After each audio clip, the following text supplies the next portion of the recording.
네, 안녕하세요. 어, 지금 해드리고 싶은 이야기는 엄마의 고백에 대한 이야기입니다.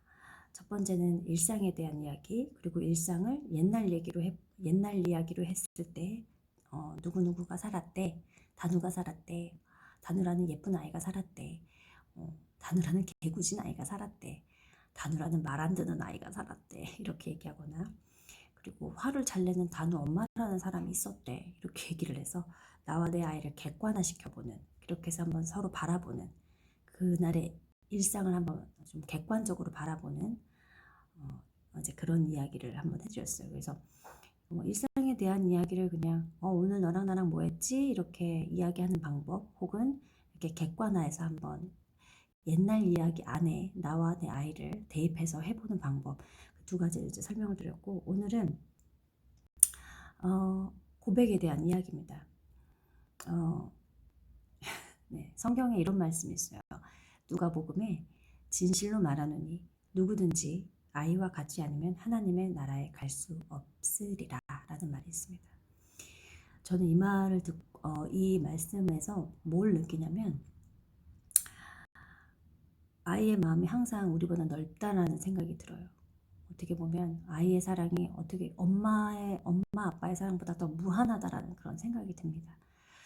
그래서 더욱 아이들에게 미안하다는 말을 잘 전해야 된다는 그런 생각이 들어요. 사실 고마워, 사랑해, 이런 이야기도 많이 하죠. 근데 사랑한다는 말보다 왜 미안하다는 말을 조금 우리는 인색한지 모르겠어요. 그래서 요즘에 많이 드는 생각은 미안하다는 말을 많이 하는 겁니다. 그러기 위해서 고백을 해야 하고요. 여기에 이제 있는 에피소드 이야기를 하려고 했는데, 사실은 이 에피소드는 또 책에서 만나보시면 될 것 같고요. 이 에피소드와 사실 비슷한 일이 오늘 있었기 때문에 그 오늘 있었던 이야기를 통해서 이 고백을 어떻게 아이하고 이야기했는지에 대해서 말씀을 드리려고 합니다. 네, 고백할 수 있는 시간 그리고 공간이 있다면 어떤 말을 하고 싶으신가요? 오늘 저는 무슨 일이 있었냐면은, 어저께 하고 오늘 제가 큰아이들이 이제 아빠 생신이기 때문에 항상 얼굴 보기가 힘든 두 아들인데, 아빠 생신 때문에 이제 함께 저녁 식사를 좀 이른 시간에 했고, 모처럼 모든 가족이 다 모였습니다. 그런데 이제 저는 이제 큰 아이들 둘의 요즘 근황 이런 것도 들어야 하고, 아이들이랑 또 워낙 이야기하는 걸 좋아하기 때문에 큰 아이들한테 이제 시간을 많이 할애했죠. 그 대화를 할 수 있는 대화하는 시간을 많이 할애했는데, 단우가 그걸 못 참는 거예요. 이제 애기니까. 그래서 엄마, 나도 할 말이 있는데 왜 내 얘기는 안 들어줘? 그러면서 자꾸 끼어들고, 그래서 무슨 얘기를 하고 있는 거야? 뭐야? 무슨 얘기야? 그게 막 이렇게 얘기하면서 계속 끼어들고. 그래서 다니야 조금 기다려줄래? 엄마 아직 형들이랑 조금 더 얘기할게, 이렇게 얘기하기도 했고, 그러니까 아이가 좀 실망스러워했어요. 그러기도 했고, 또 이제 어제 그랬고, 어제 저녁에, 오늘 아침에는 형들은 밥을 너무너무 뚝딱뚝딱 잘 먹는데 우리 다누는 밥을 두 숟갈 세 숟갈밖에 안 먹는 거죠. 그래서 제가 다누야, 형들 봐봐, 형들은 정말 맛있게 다 먹었어, 두 그릇 먹었어. 근데 우리 다누는 왜 숟가락도 들지 않았니? 왜 숟가락을 엄마가 들어줘야만 하니? 이제 이렇게 얘기를 하고, 안 먹기 싫은 거니? 이제 이렇게 얘기를 해서 아이가 또 토라졌습니다. 저는 이제 그 토라진 게 어떤 이유 때문인지는 알고 있었죠. 근데 말씀드렸다시피 우리가 그 얘기를 길게 나눌 수 있는 시간이 없었습니다. 일상을 보내다가. 그래서 오늘 이제 아이가 계속 오늘 밤까지도 계속 툴툴거렸고, 저하고 또 급 사이가 안 좋아진 거죠. 그래서 제가 오늘 저녁에 이제 아이를 눕혀놓고 이제 그런 얘기를 했어요. 다누야, 네가 오늘 마음이 많이 상했지? 이렇게 얘기했더니 아이가 벌써 그 말만으로도 눈물을 글썽이는 거죠. 제가 알고 있기 때문에. 그래서 엄마가 형들이랑 많이 이야기하느라고 너가 이야기하는 시간을 못 갖게 했지. 그래서 네가 마음이 많이 상한 거 알아. 그렇게 얘기를 했어요. 그랬더니 아이가 엄마, 나 정말 너무 실망했어. 엄마 왜 내 얘기는 왜 전혀 들어주지 않았어. 이렇게 얘기를 하길래, 다누야, 너는 엄마가 매일 보지만 형들은 정말 가끔 보잖아. 한 달에 두세 번밖에 못 보잖아. 그래서 형들하고도 이야기를 나눠야 돼. 형들은 엄마하고 이야기하고 싶어 해. 그렇게 얘기를 했어요. 그런 얘기를 하고 또 형들은 밥을 잘 먹었는데 너는 밥을 자꾸 남기고 그러니까 엄마가 화를 낸 거야. 근데 엄마는 화를 내는 게 싫어. 그리고 내가 화를 내면 네가 무서워하잖아. 엄마 그걸 잘 알고 있거든. 그래서 엄마는 정말 화를 내기 싫은데 어떻게 하면 좋을까? 라고 얘기를 했어요, 아이한테. 너는 어떻게 엄마가 했으면 좋겠어? 그랬더니 예쁘게 말해줘 라고 얘기를 하더라고요. 그래서 맞아. 엄마는 예쁘게 말하고 싶어. 그래서 예쁘게 몇 번 얘기했는데 네가 들어주지 않아. 그래서 엄마가 예쁘게 말하다 점점 목소리가 커졌어. 근데 계속 이렇게 되면 안 될 것 같아. 어떡하지? 라고 얘기를 했어요.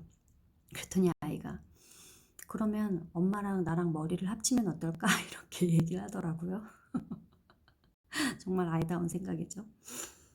엄마랑 너랑은 머리를 합칠 수 없지. 너는 너고 나는 나니까. 그렇게 얘기를 했어요. 그랬더니 그러면 생각을 합치자 이러더라고요. 그래, 좋다. 너랑 나랑 생각을 합쳐보자. 어떻게 하면 좋을까? 엄마는 화를 내는 게 싫어. 네가 무서워하는 게 싫어. 어떡하지? 그랬더니 아이가 곰곰이 생각해 보는 거예요. 그럼 밥을 잘 먹어야지. 이렇게 얘기를 하고 그리고 형들이 있을 때 내가 기다려야지. 이렇게 얘기를 해요. 근데 그게 그렇게 좋은 해결책은 아닌 거죠. 아이 입장에서는. 그렇게 따지면 너무 별게 아닌 거예요. 그래서 저도 이제 아이한테 얘기를 했죠. 너의 생각은 그러니? 엄마의 생각은 이래. 엄마는 네가 순서가 있었으면 좋겠어. 매일매일 순서라는 게 있었으면 좋겠어. 그렇게 얘기를 했죠. 그래서 이런 얘기를 했어요. 네가 일어나서 첫 번째로는 일어나는 거야. 그리고 두 번째는 세수를 하는 거야. 그리고 세 번째는 어, 옷을 입는 거야. 학교에 가기 위한 옷을 먼저 입는 거야. 그리고 밥을 먹는 거야. 그리고 나머지 시간에 노는 시간으로 하자 그랬어요. 왜냐하면 이제 밥 먹는 시간이 너무 오래 걸리고 밥을 잘 안 먹고 그러기 때문에 그리고 하염없이 학교에 가고 싶어 하지 않고 놀고 싶어 하기 때문에 이제 그 얘기를 먼저 했죠. 그랬더니 아이가 가만히 듣고 있는 거예요. 근데 단우가 원하는 거는 넌 일어나서 놀고 그 다음에 세수를 하고 그 다음에 옷을 입고 그리고 밥을 먹으려고 하지. 그랬더니 이렇게 되면 네가 놀고 싶어하는 시간이 가운데 있어 버리니까 밥 먹는 시간도 짧아질 수밖에 없고 그리고 옷 입는 시간이 부족해질 수밖에 없어. 그래서 학교를 늦게 가게 되고 엄마는 이 밥 먹는 것만 네가 잘 순서를 잘 정했으면 좋겠어 얘기를 했죠.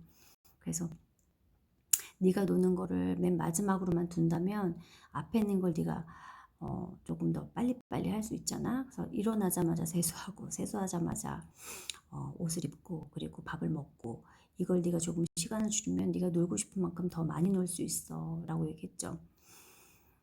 그리고 그랬더니 아이가 얘기하는 거네. 네 그러네. 진짜 간단하네. 생각해보니까 되게 간단하네. 순서를 바꾸면 되는 거였네. 이렇게 얘기를 하더라고요. 그러면서 저는 이제 아이하고 어떤 협상, 타협을 한 거죠. 작은 약속일 수도 있고요. 제가 고백을 하지 않았으면 이런 이야기가 조금 쉽지 않았을 거란 생각이 듭니다. 아이가 금방 그것에 대해서 아주 금방 수긍을 하고 일단 제가 미안해하고 아이의 감정을 또 들여다봤기 때문에 마음이 풀어진 상태에서 저하고 타협을 하려는 그런 이제 태도를 보인 거죠. 이제 이 고백이라는 거에 대해서 조금 내가 내 아이한테 자꾸 미안하단 말을 하는 게 좋을까 혹은 자주 해도 되나라고 생각을 하신다면은 충분히 그래도 된다라고 생각합니다. 사랑한다는 말도 좋아하고요. 고마워라는 말도 좋아하지만 사실 그러니까 어른들도 마찬가지죠. 고마워 사랑해라는 말보다 일상에서 가장 흔하게 내가 가장 듣기도 어렵고 하기도 힘든 말이 미안하다는 말인 것 같습니다. 미안하다라는 거 누가 잘못했던 간에 그걸 인정하고 미안하다라고 얘기하는 게 정말 정말 쉽지 않은 일입니다. 그래서 그거를 아이도 되게 듣고 싶어 한다는 생각이 들어요, 저는. 그리고 내가 아이한테 미안하단 말을 잘 전하고 고백을 할 때 아이도 역시 미안하단 말을 잘 하게 됩니다. 저희 아이도 저한테 미안하단 말을 잘해요. 그래서 저희는 서로 미안한 말 그 한마디 때문에 감정이 풀어지고 그 다음에 대화들이 부드럽게 연결이 되고, 그리고 뭐랄까요, 조금 더 신뢰가 된다고 해야 되나요? 서로가 서로에게 그냥 사랑해, 그냥 고마워 이런 이야기보다 정말 하기 힘든 말, 미안해 라는 말을 좀 아이하고 많이 나눴으면 좋겠고, 아이한테 먼저 요구하기 전에 내가 먼저 미안하다는 말을 많이 하는 거. 그리고 전 아이한테 이런 말을 합니다. 단우야, 미안하다는 말은 너무너무 힘든 말이야. 그래서 너무너무 용감한 마음이고 용감한 말이야 라고 얘기를 해요. 그런 것 같습니다. 미안하다는 말을 잘하는 사람은 정말 용감한 사람인 것 같습니다. 그 말이 정말 어려운 말이기 때문이죠. 그래서 하나의 에피소드를 더 이야기를 해드리려고 해요. 제가 프랑스 친구가 있는데 프랑스 친구하고 얼마 전에 거리 축제를 갔어요. 광화문에 있는 그 친구하고 그 친구 딸과 저희 아이하고 이렇게 넷이서 거리 축제를 하고, 거리 축제의 어떤 공연들을 보고 있었는데 공연이 바로 끝난 거예요. 그러자 막고 있던 차도가 뚫린 거죠. 그러자마자 뚫리자마자 거리 축제가 끝나자마자 엄청난 큰 차가 휙 하고 지나가게 됐어요. 근데 그때 마침 저희 아이가 퀵보드를 타고 아주 가까스로 그 차에 거의 치일 뻔한 저도 단우가 그렇게 그냥 갑자기 그런 너무나 순식간이어서 되게 놀랍기도 했고, 이제 그 와중에 저라면 단우한테 단우야 너 왜 조심하지 그랬어 이렇게 얘기를 할 텐데 제 프랑스 친구가 너무나 용감하게 그 차 운전자에게 아주 큰 소리로 막 이야기하게, 사과해야지, 지금 뭐 하는 거냐, 여기 지나가는 사람들이 보이지 않냐, 여기 어린아이가 보이지 않냐 이렇게 얘기를 했더니 그 운전자가 미안하다고 얘기했을까요? 물론 저희 그 프랑스 친구가 너무 놀란 바람에 큰 소리로 얘기했겠죠. 그러자 더 큰 소리로 대답을 하는 거죠. 그것도 이제 쌍욕을 해가면서, 네, 외국인한테 그렇게 쌍욕을 깜짝 놀랐습니다. 좀 부끄럽기도 했고요. 아무튼 요지는 그 운전자 얘기를 하는 것이 아니라, 그리고 나서 저희 이제 프랑스 친구가 굉장히 이제 화가 난 상태였어요. 그러더니 갑자기 대뜸 단우를 부르는 겁니다. 그래서 저는 단우를 혼내려고 하는 건가 라고 해서, 그래 단우가 혼날만 하지 라고 생각을 했어요. 마음속으로는. 왜 차도 보지 않고 그냥 지나가서 큰일 날 뻔했으니까요. 그런데 그 친구가 단우한테 미안하다고 하는 겁니다. 단우야 미안해. 많이 놀랐니? 내가 큰 소리를 친 걸 봤지? 라고 얘기를 했어요. 단우가 네 라고 얘기를 한 거예요. 맞아, 내가 큰 소리를 쳤어. 근데 그 상황은 정말 위험한 상황이었어. 그래서 그 운전자가 잘못한 거라고 생각했어. 그래서 그 사람한테 화를 낸 거야. 그런데 그 사람이 미안하다고 하지 않아서 아직도 화가 나 있는 상태야. 그런데 나는 이렇게 자주 화를 내는 사람은 아니란다 라고 자기를 설명을 하는 거예요. 저는 저희 아이한테 그럴 땐 조심해야 돼, 어떻게 해야 돼, 어떻게 해야 돼 이렇게 이야기를 할 줄 알았는데 정말 저에게는 반전이었습니다. 내가 내 아이한테만 미안하다고 하는 것이 아니라 다른 아이, 나의 아이가 아닌 다른 아이에게도 저렇게 미안하다는 말을 하는구나. 정말 저는 거기서 감동이랄까요? 어떤 내 생각의 어떤 환기가 됐던 순간이었어요. 그러면서 제 친구가 저희 아들에게 하는 말이, 내가 여기서 이렇게 소리를 지른 거에 대한 이렇게 원래 소리를 잘 지르는 사람이 아닌데 이런 상황에서 소리를 질러서 미안하다. 네가 많이 놀랐을 거다. 그리고 이 상황은 이랬기 때문에 내가 화를 냈던 것이다. 이제는 안전하고 괜찮으니까 놀란 마음이라면 마음을 풀었으면 좋겠다. 미안하다. 이렇게 얘기를 했어요. 내 아이도 아닌 다른 사람의 아이에게 그런 부분을 보면서 좀 아직도 내가 좀 더 성장해야겠구나 그런 생각이 듭니다. 미안하단 말을 정말 아직도 많이 인색하구나 내가. 나와 내 아이한테만 적용할 것이 아니라 다른 사람들에게도, 물론 솔직한 마음도 중요하고 내가 내 감정을 표현하는 거 정말 중요합니다. 하지만 내가 솔직한 마음, 내가 화나는 마음, 내가 삐진 마음, 혹은 내가 서운한 마음, 이런 것도 표현을 당연히 해야죠. 그렇지만 그 마음과 비례해서 그만큼 미안하다는 마음도 가져야 된다라는 생각이 들었어요. 내 아이뿐만 아니라 다른 아이에게도, 다른 어른한테도 물론 노력해야 하지만 다른 누군가의 아이에게도 내가 미안하다는 말을 할 수 있는 그런 사람이 되어야겠다라는 생각을 했습니다. 그래서 오늘은 그 얘기를 해드리고 싶었어요. 미안하다는 말이 얼마나 용감하고 멋진 말인가. 그리고 듣는 사람으로 하여금 그게 어린아이일지라도 얼마나 마음을 평화롭게 하는가. 그 이야기를 정말 해드리고 싶었습니다. 그리고 그거에 대한 제 에피소드는 책에서 보시면 될 것 같아요. 그리고 여기 이야기 팁이 있습니다. 네, 아이의 감정을 먼저 들어보는 겁니다. 이 책의 에피소드에서도 사실 저는 제 아이가 왜 이렇게 화가 나는지 몰랐어요. 왜 이렇게 내 말을 안 들어주는지도 잘 몰랐고, 책에 있는 에피소드에서는. 그래서 도대체 얘가 왜 이렇게 나한테 요즘에 말을 안 듣고 반대로 얘기하고 날 놀리지?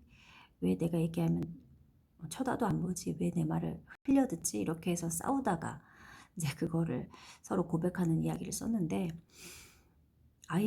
아이한테 제가 미안하다고 고백을 하고 보니까 전혀 다른 이유로 전혀 다른, 내가 생각했던 미운 6살, 일춘기 그런 개념이 아니었고, 그 아이가 왜 그렇게 말을 안 들었는지 그 이유가 분명하게 아이의 입을 통해서 저에게 이제 전달이 된 겁니다.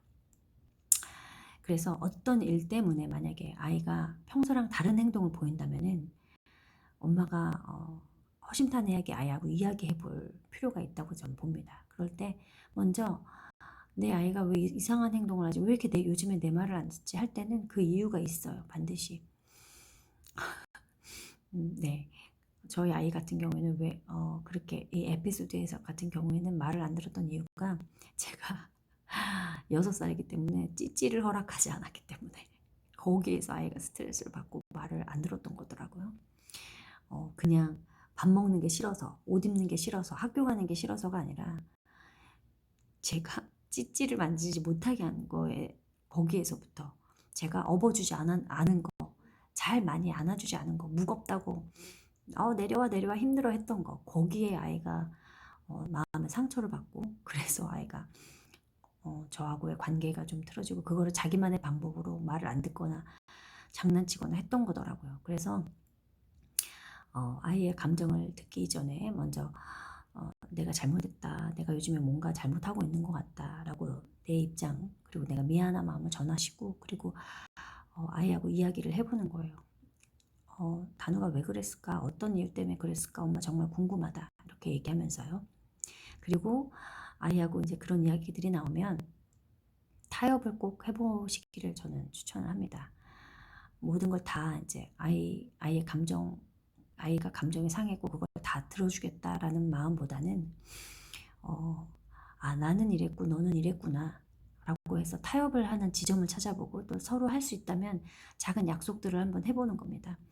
엄마가 만약에 너한테 좀 화를 내는 얼굴을 보이면 엄마 지금 나한테 너무 화를 내는 얼굴이야, 내가 좀 무서워, 이렇게 얘기를 한다던가, 네, 조금 더 엄마 예쁜 말로 해줘 라고 요구를 한다던가, 저 또한 네가 아침 일상에 순서를 정해서 했으면 좋겠어, 이런 작은 약속들입니다. 그런 약속을 정말 허심탄회하게 해보는 거죠.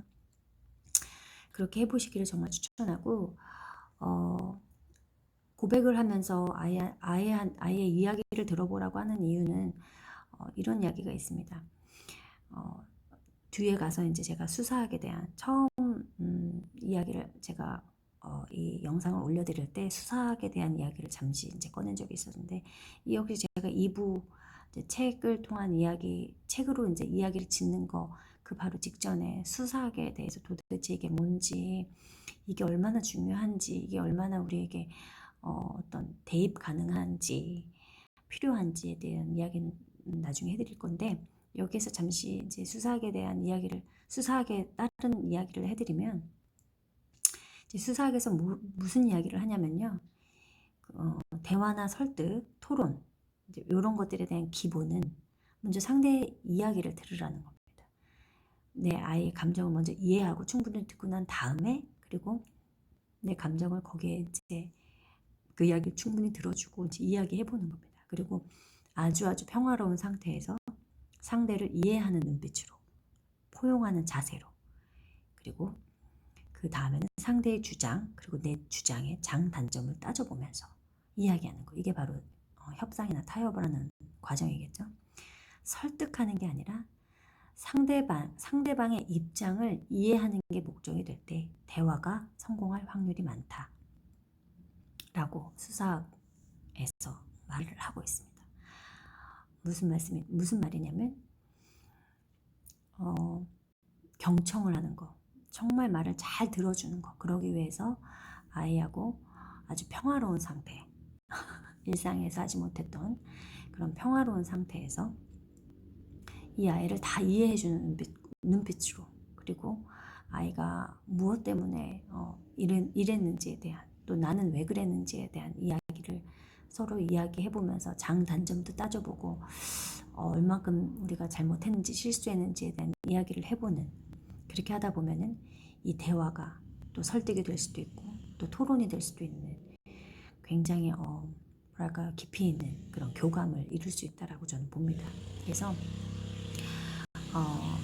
네, 오늘은 고백에 대한 이야기, 미안하다는 말에 대한 이야기를 해드렸습니다. 다음 시간에는 좀 다른 이야기를 해드릴 건데요. 일상 얘기도 했고요. 옛날 얘기로 일상을 해보는 얘기도 했고요. 그리고 좀 일상 얘기 중에서도 고백하는 시간을 좀 가져보라는 얘기도 했습니다. 다음 시간에는 조금 다른 이야기인데, 일상에서 있는 일을 가지고요. 일상에 예를 들면 우리 집에 있는 거, 나가서 무언가를 봤던 거, 함께 여행했던 거, 그런 소소한 기억들이 있고 추억들이 있죠. 아이하고 함께 보낸 시간들. 그거를 가지고 아이를 어른처럼 아이 스스로 자기가 어른이 되게 해주는 그런 이야기를 한번 할 수 있도록 여러분들한테 어떤 팁을 드리려고 합니다. 왜냐면 아이들은 누구나 다 지금보다 크고 싶어하고, 형님이 되고 싶어하고, 언니가 되고 싶어하고, 아빠가 되고 싶어하고, 엄마가 되고 싶어 한다는 말을 잘 하잖아요. 그래서 다음 시간에는 아이들이 어른이 되는 상상을 한다는 거, 그래서 그 상상을 돕기 위해서 우리가 어떤 이야기를 만들어줄 수 있는지, 그리고 그 안에 역시나 우리의 일상을 가지고 아주 빛나는 이야기를 만들 수 있다는 거, 그 얘기를 해드리고 싶습니다. 다음 시간에 뵙겠습니다.